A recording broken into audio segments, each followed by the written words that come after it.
Tô de volta. Isso daí. Bora lá fazer alguns exercícios, exemplos sobre cálculo estequiométrico. Beleza?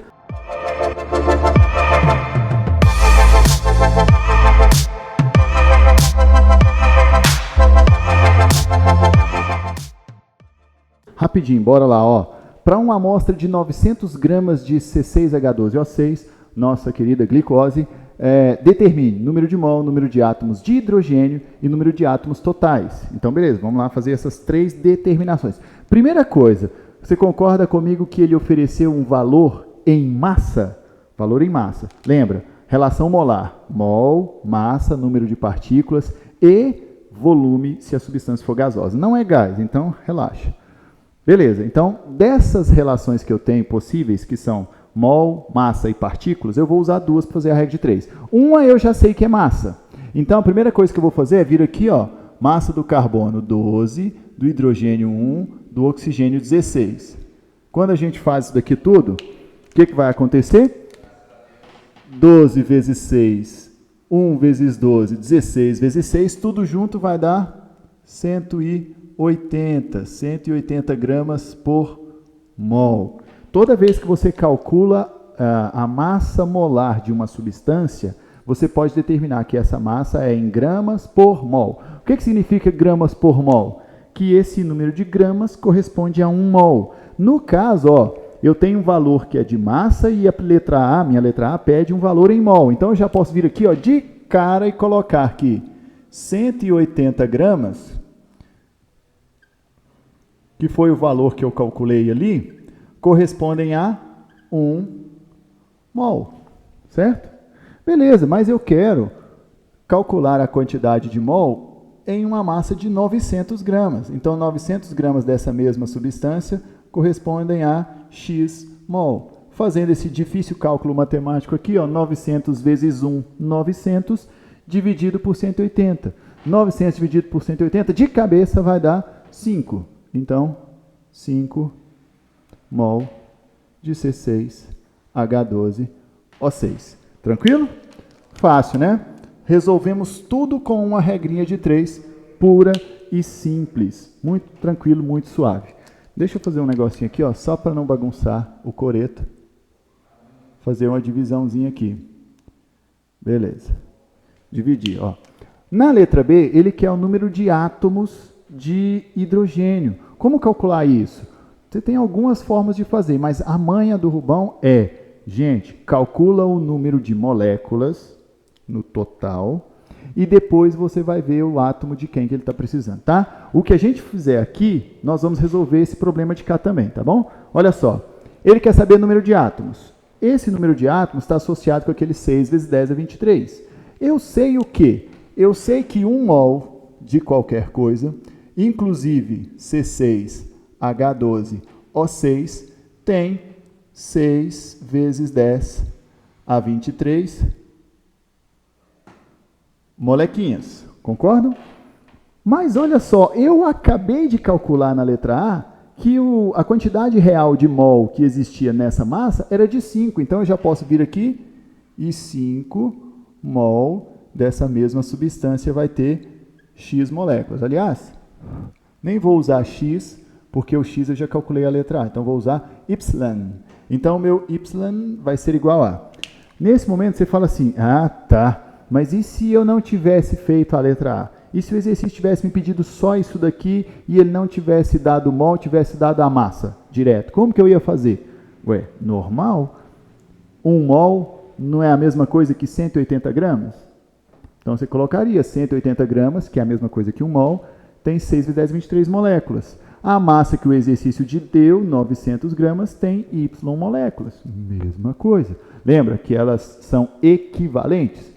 900 gramas não é o que a gente determinou valer 5 mol? Então, tranquilo. Mesma coisa, né? Suave. Bom, fazendo esse difícil cálculo matemático aqui, nós temos 30 vezes 10 a 23 moléculas. Mas cuidado, o exercício não quer que a gente calcule moléculas. O exercício quer que a gente calcule o quê? Quer que a gente calcule o número de átomos de H. Quantos Hs nós temos lá na molécula? 12, não é? Então, se você sabe o número total de moléculas e cada molécula tem 12 átomos, tudo que você tem que fazer é multiplicar isso daqui por 12. E aí o nosso número total de átomos vai ser o quê?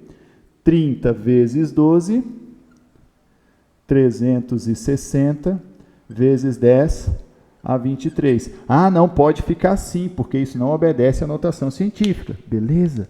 Então, ó, eu vou andar 1, 2 casas para cá, certo? 2 casas para a esquerda, ou seja, olha a manha do Rubão, como é que eu penso isso aqui para não vacilar? 2 casas diminuindo o número, porque era 360, esse número virou 3,6, certo? 2 casas diminuindo o número significa 2 casas aumentando a potência, certo? Sempre o contrário, diminui o número, aumenta a potência. Aumenta o número, diminui a potência. Só? Beleza, então isso aqui vai dar 3,6 vezes 10 a 25 átomos de H. Tranquilo? Pronto, ó. Respondemos a letra B. Para terminar, a letra C pede o quê? Número de átomos total. Mas olha só, eu já descobri o número de moléculas totais, não descobri? Agora, tudo que eu tenho que fazer é multiplicar esse número de moléculas por quanto? Pelo número total de átomos. Ó, são 12 Hs mais 6 Os mais 6 Cs. Então, são 12 mais 12, 24 átomos. Tudo que nós temos que fazer aqui, então, é 30 vezes 10 a 23, que é o número total de moléculas, multiplicado por quanto? Multiplicado por 24. Por que multiplicado por 24? Porque 6 mais 12 mais 6, 24 átomos em cada uma dessas moléculas. Então, fazendo esse difícil cálculo matemático aqui, 30 vezes 24 vai dar 720 vezes 10 a 23. E aí nós fazemos aquela mesma magia, né? Ó, 1, 2 casas no sentido de diminuir o número significa 2 casas aumentando a potência. Então, o número total de átomos vai ser de 7,2 vezes 10 elevado a 25 átomos totais. Pronto. Resolvemos o exercício também com o número de átomos totais. Beleza? Então, ó, se o exercício pede número de massa, você vai usar a massa que você calcula olhando na tabela. Se ele pede número de mol, você vai usar 1 mol como referência. Se ele pede número de moléculas ou partículas, você vai usar o 6,02 vezes 10, 23. Ou seja, é um padrãozinho. Você vai seguir aquele padrãozinho que funciona para todos e vai escolher entre todos as variáveis aquelas que participam do seu exercício, aquelas que estão na pergunta do enunciado. Tranquilo? Muito bom. Agora, olha aqui um terceiro exemplo para a gente fazer um exercício um pouquinho diferente, alguma coisa envolvendo gás que a gente não usou ainda. Determine o volume de CO2 produzido na queima de 1 kg de carvão. Então, ó. Caraca, vocês ouviram? A moto passando lá na rua, e olha que eu tô longe, hein? O estúdio fica longe. Mas, enfim, determine o volume de CO2 produzido na queima de 1 kg de carbono. Ele quer que a gente calcule o volume de CO2 e, para isso, ele nos deu a massa de CO2. Aliás, a massa de carbono só, né? Não foi de CO2. Muito bom. Ele não colocou para a gente aqui, foi a reação. Mas eu sei que cada carbono produz um CO2, certo? Não é CO2, um carbono. Então, um carbono vira um CO2. E o que a gente sabe é que o volume de qualquer coisa é de qualquer coisa gasosa, 22,4 litros por mol. Então, eu posso fazer uma relação entre a massa de carbono e o volume de CO2, porque está relacionado com 1 mol. 1 mol de carbono fabrica 1 mol de CO2. A reação é essa daqui, ó. C mais O2 produzindo CO2. É o que acontece, por exemplo, quando a gente vai fazer aquele churrasquinho, né? Queimar um carvãozinho, né? Para dar uma tostada na carne. É essa reação que está rolando lá. Tranquilo? Então, quando a gente está fazendo churrasco, na verdade, nós estamos produzindo CO2 e liberando a atmosfera. Bem isso. Muito bom. Eu sei que a massa do carbono é 12. Então, quer dizer que 12 gramas de carbono transformam-se em CO2, produzindo 22,4 litros do mesmo, certo? Tranquilo, bom também. Então, olha aqui, que tranquilão.